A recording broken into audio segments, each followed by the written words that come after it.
মৰমৰ ছাত্ৰ ছাত্ৰীসকল তোমালোক সকলোকে আমাৰ এই চেনেললৈ পুনৰবাৰ স্বাগতম জনাইছোঁ। আজিৰ ভিডিঅ'টোত মই তোমালোকক NIMS এক্সামৰ যিখন স্কলাষ্টিক এপ্টিটিউড টেষ্টৰ কুৱেশ্যন পেপাৰ আছিলে ইয়াৰ আনচাৰখিনি কৰি দিবলৈ চেষ্টা কৰিছোঁ। ভিডিঅ'টি শেষলৈকে চাই থাকা। আৰু মেণ্টেল এবিলিটি টেষ্টৰ কুৱেশ্যন আনচাৰৰ ভিডিঅ'টো কিছু সময়ৰ আগতে মই আপলোড কৰি দিছোঁ। যিসকল ছাত্ৰ ছাত্ৰী এতিয়ালৈকে চোৱা নাই তোমালোকে চাই ল'ব পাৰিবা। প্ৰথম প্ৰশ্নটো আছিল যে গাঁৱত থকা কৃষি ক্ষেত্ৰক কেন্দ্ৰ কৰি সৃষ্টি হোৱা বসতি কি বুলি জনা যায়? অপশ্যনসমূহ মই তোমালোকৰ কৈ নাথাকোঁ, ডিৰেক্টলি মই আনচাৰখিনি কৈ যাম। কাৰেক্ট এনচাৰ হৈছে অপশ্যন নম্বৰ চিত থকাটো হ'ব। গাঁৱত থকা কৃষি ক্ষেত্ৰক কেন্দ্ৰ কৰি সৃষ্টি হোৱা বসতিক বৰ্গক্ষেত্ৰকৰ বসতি বুলি কোৱা হয়। নেক্সট চোৱা 2 নম্বৰ প্ৰশ্ন, উষ্ণ বা গৰম পানীৰ সোধ হৈছে। ইয়াতে তোমালোকে অপশ্যনসমূহ চাই যোৱা। মোৰ যিকেইটা প্ৰশ্নৰ উত্তৰ মোৰ মনত আছিল সেইকেইটাৰহে মই আনচাৰখিনি কৰি দিছোঁ। ঠিক আছে, 2 নম্বৰটো কি লিখিছা কমেণ্ট ছেকশ্যনত তোমালোকে জনাবা। কিছু সময়ৰ পিছত মই তোমালোকক আনচাৰখিনি কমেণ্ট ছেকশ্যনত দি দিম। যিকেইটা প্ৰশ্নৰ উত্তৰ ইয়াতে মই দিয়া নাই তোমালোকে পিন কমেণ্টছত আহি চাই ল'বা। নেক্সট প্ৰশ্নটো আছিল পৃথিৱী, চন্দ্ৰ আৰু সূৰ্য সমকোণত থকা অৱস্থাত সৃষ্টি হোৱা জোৱাৰক ডেছ বোলে। পৃথিৱী, চন্দ্ৰ আৰু সূৰ্য সমকোণত থকা অৱস্থাত সৃষ্টি হোৱা জোৱাৰক নাটনি জোৱাৰ বোলে। অপশ্যন নম্বৰ ডি হ'ব কাৰেক্ট এনচাৰ। নেক্সট প্ৰশ্নটোত চোৱা, এইটো আমাক মিলাব দিছিল। ঠিক আছে, ক অংশৰ লগত খ অংশ মিলাব দিছে 4 নম্বৰ প্ৰশ্নটোত। এতিয়া 4 নম্বৰ প্ৰশ্নটোৰ কপিলিটো কিহৰ লগত মিলিব? 1 নম্বৰটো মিলিব 2 নম্বৰটোৰ লগত। ঠিক আছে, মেঘালয় মালভূমি। তাৰপিছত কামেংটো মিলিব 3 নম্বৰটোৰ লগত, হিমালয়।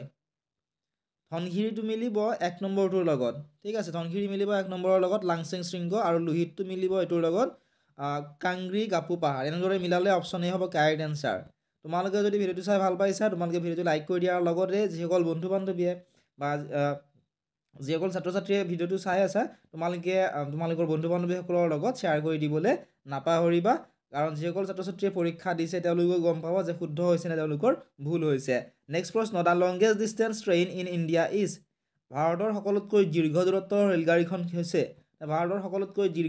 ৰেলগাড়ীখন হৈছে অপশ্যন নম্বৰ এ হ'ব কুৱেশ্যন নম্বৰ 5ৰ কাৰেক্ট এনচাৰ, বিবেক এক্সপ্ৰেছ। নেক্সট চোৱা কুৱেশ্যন নম্বৰ 6। ইয়াতে তলৰ কোনটো উক্তি শুদ্ধ সুধিছে? Which of the following statements R correct? Option চোৱা, 1 নম্বৰত দিছিল ইংলেণ্ডৰ সংবিধানখনৰ কোনো লিখিত ৰূপ নাই। ইয়াতে থকা এইটো শুদ্ধ। ঠিক আছে, এইটো শুদ্ধ, এইটো ষ্টেটমেণ্ট শুদ্ধ, ইংলেণ্ডৰ সংবিধানৰ লিখিত ৰূপ নাই।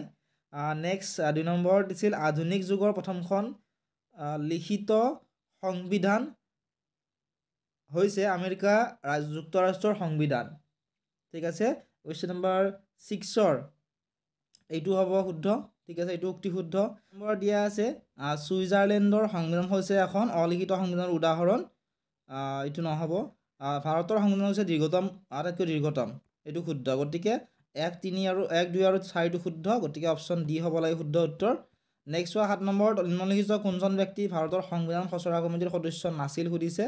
সংবিধান খচৰা কমিটিৰ সদস্য আছিল ভীমৰাও আম্বেদকাৰ, সৈয়দ মহম্মদ ছাদুল্লাহ আৰু DP খাইতান। এইসকল লোক সংবিধান খচৰা কমিটিৰ সদস্য আছিল, কিন্তু যিহেতু আমাক নাছিল সুধিছে গতিকে অপশ্যন বি হ'ব কাৰেক্ট এনচাৰ, পণ্ডিত জৱাহৰলাল নেহৰু সদস্য নাছিল। নেক্সট প্ৰশ্ন, ভাৰতৰ সংবিধান প্ৰস্তুতকৰণৰ ক্ষেত্ৰত তলৰ কোনটো উক্তি অসিদ্ধ?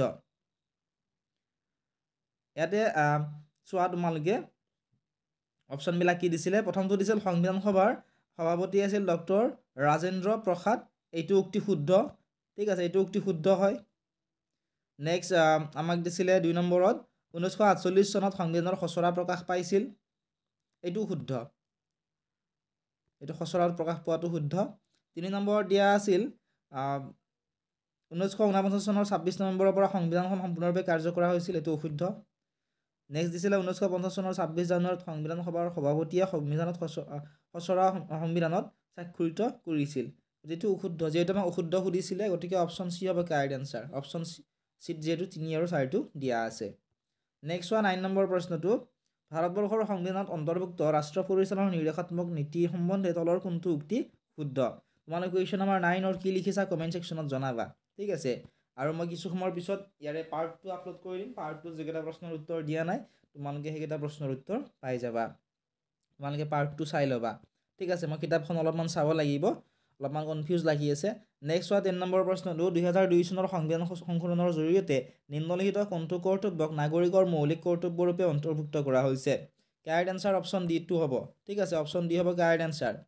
শিশুৰ প্ৰাথমিক শিক্ষাৰ প্ৰতি পিতৃ মাতৃ আৰু অভিভাৱকৰ কৰ্তব্য পালন কৰা 2002 চনৰ 86তম যিটো সংশোধনী আইন আছিল সেই অনুসৰি নতুনকৈ সংযোজিত কৰ্তব্যটো আছিল 6 পৰা 14 বছৰ বয়সৰ প্ৰত্যেক শিশুক শিক্ষাদানৰ ব্যৱস্থা কৰিব লাগিব এইটো হ'ল পিতৃ মাতৃ বা অভিভাৱকৰ মৌলিক কৰ্তব্য যিসকল ছাত্ৰ ছাত্ৰীয়ে ক্লাছ 8ৰ হোৱাটছআপ চেনেলত জইন কৰা নাই ডেছক্ৰিপশ্যনত দিয়া লিংকসমূহত ক্লিক কৰি তোমালোকে জইন কৰি ল'বা একেবাৰে ফ্ৰী হয় তাত তোমালোকে সকলো ধৰণৰ ইম্পৰ্টেণ্ট আপডেটছ তাত তোমালোকে পাবা নেক্সট হয় কুৱেশ্যন নম্বৰ 11 ভাৰতলৈ বাণিজ্য কৰিবলৈ অহা তলৰ দেশকেইখনৰ তেওঁলোকৰ আগমনৰ ক্ৰম অনুসৰি তলৰ কোনটো বিকল্প শুদ্ধ সুধিছে গতিকে মোৰ বোধেৰে এইটো এই নম্বৰটোৱে হ'ব লাগে কাৰেক্ট এনচাৰ তথাপিও অলপ কনফিউজ আছে তোমালোকে যদি ভুল বুলি ভাবা কমেণ্ট ছেকশ্যনত জনাবাচোন নেক্সট হয় কুৱেশ্যন নম্বৰ 12 কুৱেশ্যনটো আছিল যে কুমাৰ ভাস্কৰ বৰ্মা সংস্কৃত আৰু পুৰাতন অধ্যয়ন বিশ্ববিদ্যালয় ক'ত আৰু কেতিয়া স্থাপন কৰা হৈছে কুমাৰ ভাস্কৰ বৰ্মা সংস্কৃত আৰু পুৰাতন অধ্যয়ন বিশ্ববিদ্যালয় 2011 চনত স্থাপন কৰা হৈছিল নলবাৰী জিলাত নেক্সট প্ৰশ্ন চোৱা কোনজন কছাৰী ৰজাৰ পৃষ্ঠপোষকতাত মাধৱ কন্দলীয়ে অসমীয়া ভাষাত ৰামায়ণ ৰচনা কৰিছিল কুৱেশ্যন নম্বৰ 13ৰ কাৰেক্ট এনচাৰ অপশ্যন চি টো হ'ব মহামাণিক্য ৰজাৰ পৃষ্ঠপোষকতাত মাধৱ কন্দলীয়ে অসমীয়া ভাষাত ৰামায়ণখন ৰচনা কৰিছিলে এতিয়া চাওঁ আহা 14 নম্বৰ প্ৰশ্নটো তলৰ কোনটো মন্দিৰ আহোম স্বৰ্গদেউসকলে নিৰ্মাণ কৰা নাই এইটো কামাখ্যা মন্দিৰে হ'ব নেক্সট চোৱা 15 নম্বৰ প্ৰশ্ন এইটো নন ভক্তিবাদ সম্বন্ধে তলৰ কোনটো উক্তি অশুদ্ধ সুধিছে কুৱেশ্যন নম্বৰ 15ৰ কাৰেক্ট এনচাৰটো তোমালোকে কমেণ্ট ছেকশ্যনত জনাবাচোন ঠিক আছে নেক্সট চোৱা 16 নম্বৰ প্ৰশ্ন কৰদ মৈত্ৰী নীতি কোনে আৰম্ভ কৰিছিল গতিকে এই কুৱেশ্যনটোৰ কাৰেক্ট যিটো আনচাৰ সেয়া হ'ব গভৰ্ণৰ জেনেৰেল ৱেলছলিয়ে নেক্সট চোৱা কুৱেশ্যন নম্বৰ 17 আছিল অৰ্থনীতি এখনৰ মূল উদ্দেশ্য হৈছে অসীম অভাৱ সম্পূৰ্ণ কৰিবলৈ সীমিত সম্পদসমূহৰ ব্যৱহাৰ কুৱেশ্যন নম্বৰ 18 খাদ্য সুৰক্ষাৰ ক্ষেত্ৰত নিম্নলিখিত কোনটো বিষয় অন্তৰ্ভুক্ত নহয় সুধিছে ঠিক আছে নেক্সট হয় কুৱেশ্যন নম্বৰ 19 তলৰ কোনটো মানৱ সম্পদ উন্নয়নৰ নিৰ্দেশক নহয় সুধিছে এই কুৱেশ্যন নম্বৰ 19ৰ কাৰেক্ট এনচাৰ অপশ্যন চি টো হ'ব বাৰ্থ ৰেট জন্মৰ হাৰ মানৱ সম্পদ উন্নয়নৰ নিৰ্দেশক নহয় কুৱেশ্যন নম্বৰ 20 ৰাষ্ট্ৰীয় কাৰিকৰী শিক্ষা প্ৰতিষ্ঠান অসমৰ কোনখন জিলাত অৱস্থিত ৰাষ্ট্ৰীয় কাৰিকৰী শিক্ষা প্ৰতিষ্ঠান অসমৰ কাছাৰ জিলাত অৱস্থিত অপশ্যন বি হ'ব কাৰেক্ট এনচাৰ কুৱেশ্যন নম্বৰ 21 টো চোৱা কুৱেশ্যনটো আছিল আমাৰ দেশৰ নিম্ন আয় শ্ৰেণীৰ লোকক বিনামূলীয়া স্বাস্থ্য বীমাৰ সুবিধা দিয়া এখন কেন্দ্ৰীয় আঁচনি কি সুধিছে সেয়া হৈছে আয়ুষ্মান ভাৰত প্ৰধানমন্ত্ৰী জন আৰোগ্য বীমা আঁচনি কুৱেশ্যন নম্বৰ 22 উত্তৰ পূৰ্বাঞ্চলৰ ৰাজ্যসমূহত বিত্তীয় সাহায্য আগবঢ়োৱাৰ উদ্দেশ্যে 1995 চনত স্থাপিত অনুষ্ঠানটো কি উত্তৰ পূৰ্বাঞ্চলৰ ৰাজ্যসমূহত বিত্তীয় সাহায্য আগবঢ়োৱাৰ উদ্দেশ্যে 1995 চনত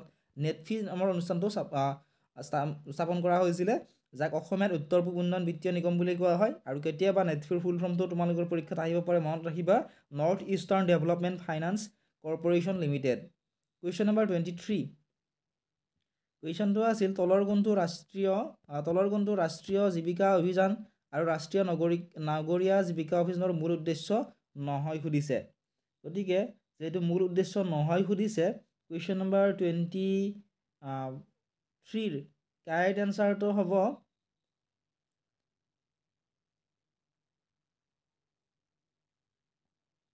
অপশ্যন নম্বৰ চি হ'ব লাগে কাৰেক্ট এনচাৰ ঘৰুৱা আয় বৃদ্ধি কৰা নেক্সট চোৱা কুৱেশ্যন নম্বৰ 24 তলৰ কোনটো উক্তি অশুদ্ধ সুধিছে প্ৰথমটোৱে অশুদ্ধ হ'ব কাৰণ অৰণ্য নৱীকৰণযোগ্য সম্পদ নহয় বুলি কৈছে অৰণ্য নৱীকৰণযোগ্য সম্পদৰ অন্তৰ্গত হয় ঠিক আছে এইটোৱে হ'ব কাৰেক্ট এনচাৰ কুৱেশ্যন নম্বৰ 24ৰ কুৱেশ্যন নম্বৰ 25 মহাপুৰুষ শ্ৰীমন্ত শংকৰদেৱে দেশ ভাষাত ভাওনা ৰচনা কৰি বৈষ্ণৱ ধৰ্ম প্ৰচাৰ কৰিছিল বহুতে ইয়াৰ আনচাৰটো অসমীয়া লিখিছে এইটো অশুদ্ধ হ'ব অসমীয়া নহয় ইয়াৰ কাৰেক্ট এনচাৰটো হৈছে ব্ৰজাৱলী নেক্সট এইকেইটা মেথমেটিক্সৰ কুৱেশ্যন যদি তোমালোকক এইকেইটা কৰি দিব লাগে বা তোমালোকে ভিডিঅ' চাই ভাল পাইছা কমেণ্ট এটা কৰি জনাবা মই চেষ্টা কৰিম তোমালোক ইয়াৰে আনচাৰখিনিও কৰি দিবলৈ যিসকল ছাত্ৰ ছাত্ৰীয়ে চেনেলটো এতিয়াও ছাবস্ক্ৰাইব কৰা নাই ছাবস্ক্ৰাইব কৰি দিবা